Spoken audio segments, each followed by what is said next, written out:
You meet someone kind. They text back fast. They are clearly into you. Everything you said you wanted. And you feel nothing. No spark. A little bored. Then someone else shows up. Distant. Hard to read. They take hours to reply and you never know where you stand. And suddenly you are obsessed. You are sure this one is different. If this keeps happening, hear me. You do not have bad taste. You are not doomed to pick wrong forever. Your nervous system is just confusing two feelings that are not the same: fear and love. For years, I thought the calm ones just were not it, and the intense ones were my type. It took me too long to see that my type was just anxiety.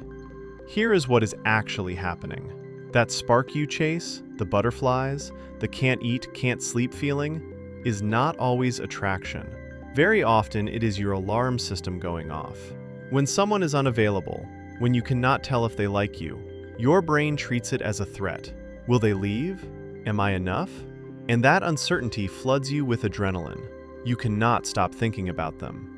It feels exactly like love, but it is fear wearing love's clothes. Now flip it. When someone is kind, consistent, and clearly into you, there is no threat, no alarm. So your nervous system stays calm. And if you grew up believing love should feel like a roller coaster, that calm reads as boring. But nothing is wrong with that person. You are just not getting your usual hit of anxiety, and you have mistaken the anxiety for love your whole life. Here is the part that really explains it. This is learned. If love early on was inconsistent, if affection had to be earned, if you had to chase to feel wanted, your brain wired one rule: love equals anxiety. So calm, freely given love feels foreign, almost suspicious. You are not attracted to the wrong people. You are attracted to a familiar feeling, and that feeling just happens to hurt. So here is how you break the pattern. The first shift is to rename the butterflies. Next time you feel that intense pull, stop and ask one question. Is this attraction, or is this anxiety? If the feeling comes with a knot in your stomach, with checking your phone, with never knowing where you stand, that is not chemistry. That is your alarm.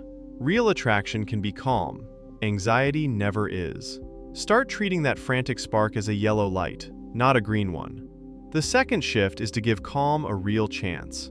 When a kind, available person does not give you fireworks, your instinct is to decide there is no connection and leave. But the quiet you feel is not the absence of attraction. It is the absence of threat.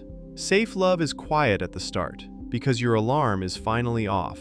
So do not judge it on day one. Give the calm person a few real dates before your nervous system, which is addicted to chaos, gets to vote. Peace is not boredom. You have just never sat still long enough to feel it. The third shift is to catch the chase. Pay attention to when your feelings spike. Is it when they are warm and close, or the moment they pull away? For most people who fall for the wrong person, the pull gets stronger exactly when the other person gets colder. That is the tell. Because that is not love rising. That is the need to win, to prove you are enough. When you want someone more because they want you less, you are not following your heart. You are chasing a wound. And the last shift is the deepest one. The grip unavailable people have on you comes from a story you did not choose. Somewhere you learned that love has to be earned. So ask yourself, where did I first learn that love feels like anxiety? Just seeing the pattern loosens it. Then start giving yourself the thing you keep chasing. Consistency. Approval that does not depend on someone else picking you. Because when your worth stops living in someone else's hands, the unavailable ones lose their magic. You stop chasing because you are no longer trying to win back a love you never got. Because here is the truth. You are not doomed to keep picking wrong. Your nervous system simply mislabeled fear as love a long time ago, and it has been steering you toward the exit ever since. The right person will probably not feel like a roller coaster. They will feel like the ground, steady, quiet. And after a lifetime of chaos, you might mistake that for boring at first. It is not. It is what love feels like when it is not also hurting you.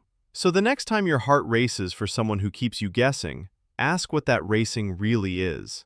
And the next time someone calm feels boring, stay a little longer. The love you are looking for might be the one that finally lets your alarm turn off. And if this helped you, a like genuinely means a lot. and it helps me reach more people who need this. And I would love to know, be honest, have you ever walked away from a good person because they felt boring? Just yes or no. I read every single one. Thanks for watching, and I will see you in the next one.